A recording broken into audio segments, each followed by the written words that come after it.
without a doubt, there are more advantages than disadvantages. It's an amazing opportunity, but I want to share with you the disadvantages because I don't think that they're talked about enough, and it's something to prepare yourself for if you're about to start your own online business.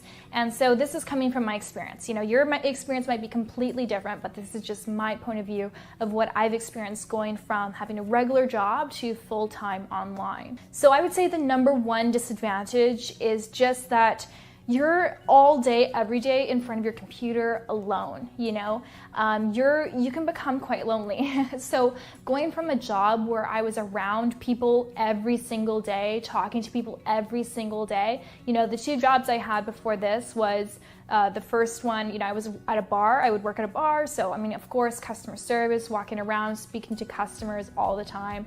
And another one at a bank. So teller at the bank, every two minutes, there's a new client that comes up and I'm chatting with them along with all my colleagues. And I'm also leaving the house and going to a different environment every day. And so with an online business, I'm at home every single day, just me and my computer in the same space. And I feel like it does get lonely. I don't see my friends as much. I don't see people as much. And so that's why, people who have online businesses, they recognize this can be an issue and they recognize the need to socialize and to be among other people. And that's why these co-working spaces exist.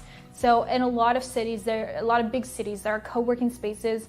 You can get a monthly membership where you now basically have an office space that's outside of your house where there's other entrepreneurs in that office space, and you can chat with them on your lunch break, get to know them, make friends, and at least talk to someone else during the day instead of being in isolation. So I think it's a great option. Also, one thing I love to do is just go to coffee shops. Just getting out of the house. And even though I don't talk to people at coffee shops, I'm still around people. So, I can hear other people's conversations and that's not creepy at all. But just being around other people, I think helps a lot because it definitely can get lonely when you are alone all the time. Okay, number two is I feel like sometimes there's just no work-life balance. And I think if you ask any entrepreneur, they understand this one fully because when you're at a job, you're basically doing what you're told to do. You're working your 9 to 5 and you're getting out of there as soon as possible. You go home, and when you get home, you just sit back, relax, do you, spend time with your family, and you're not thinking about work necessarily. When you own your own online business, when you own your own business in general, you are the creator. You know that you can build it, you can grow it, you can do this idea, implement that idea. And so you have this buzz and you have this drive to always be doing more. And it's a good thing because it keeps you active, it keeps you, working and, always doing things and achieving things. But at the same time, where is the line? You got to draw the line. And so oftentimes, I find myself working 15-hour days or just really, really long days, and I'm putting in all this work, and I find that sometimes there's just not a really good work-life balance. And so I have to really consciously create that for myself. I have to say, okay, I draw the line at, 8 p.m., no more work, or at 5 p.m., no more work, and, at 12 p.m., I'm actually going to take a lunch break. For me, I don't really care to have a lunch break, so I'd rather not have a lunch break and be off earlier, if that makes sense. So for me, I'm eating my food while I'm reading my emails, So there's no balance there. A normal job, you actually get an hour to take off and enjoy yourself and get away from work and think about other things. When you're an entrepreneur, it's like you want to be in your work. You want to be doing more things and creating more because you know the potential. So it's a little bit of, it's a good thing and a bad thing. You just got to learn to make it work for you. So I think the third thing for me is just that there's no division of workspace and personal space. So for me, I work in my apartment with my fiance who works in the apartment as well, and we work everywhere. We try to divide our space so that he's in one room, I'm in another room, but it's not like we have a mega mansion. So, the bedroom becomes an office, the living room becomes an office, the kitchen becomes an office, and so every room is an office. And then it's a very subconscious thing, but when this is your office, it never really feels like home. And so then you're triggered subconsciously by these spaces, just like, for example, the couch could be a subconscious trigger for you to just relax. When you sit down on the couch, it's your subconscious trigger to relax and grab a bag of chips.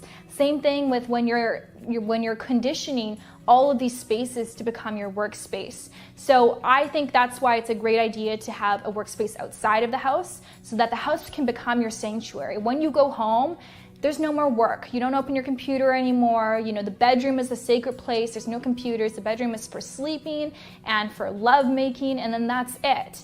I think that's really, really important for having a healthy balance in your life, you know? And I think that oftentimes when you're an entrepreneur, you can forget about that.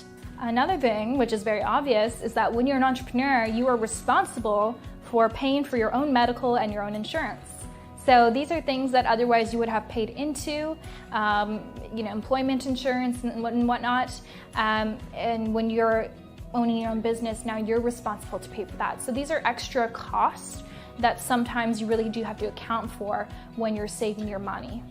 Something else, small but still significant, when you're an entrepreneur and you own your own business and you're paying yourself, oftentimes it can be beneficial to pay yourself, basically just pay yourself enough for what you need for your day-to-day expenses, your living expenses, and keep most of your money in your business, because companies will have a lower tax rate and then your personal tax rate, so it can be beneficial. But then when you're applying for a loan, it can look kind of bad because then you might have a lower income and it can be harder to get loans. Or sometimes if you don't have consistent income for the last 2 years, then it can also be harder to get loans or mortgages. One other thing, which I experience on a day-to-day basis, being in front of the computer, if you don't have a good workspace, if you don't have a good desk, it's not good for your body. You know, you're basically hunching over all the time to look at your computer. You know, your computer should be at eye level. Mine definitely is not. It's not good. So there can be back pain, strain on your back. Also your eyes, eye strain. Just looking at a screen all day long is not healthy for your eyes. So of course there's solutions for that, you know, like blue light blocking glasses and you know, having a app on your screen and all that. But you want to have a good workspace. So, you know, Stephanie used to have a treadmill desk, which is great for entrepreneurs. You can be on the treadmill while you're on your computer, so you get some exercise in, but that's not something that can always fit in a small apartment. Just having a good space, because it's not healthy to be sitting down all day and being on the computer. That's not good for you, not good for your body, and causes a lot of pain. So I think these are kind of the disadvantages. Maybe there's more, maybe there's less. I think that, you know, these are the top ones. Overall, of course, owning your own online business is just an amazing thing. I've experienced so much. I'm so grateful for it every single day. I feel so blessed. And the disadvantages are small, but they still make a difference and impact on my life. And I think the most important one to note is just that you may become less social. And I think putting yourself in environments and workspaces where you can be among other people is very important for the online entrepreneur.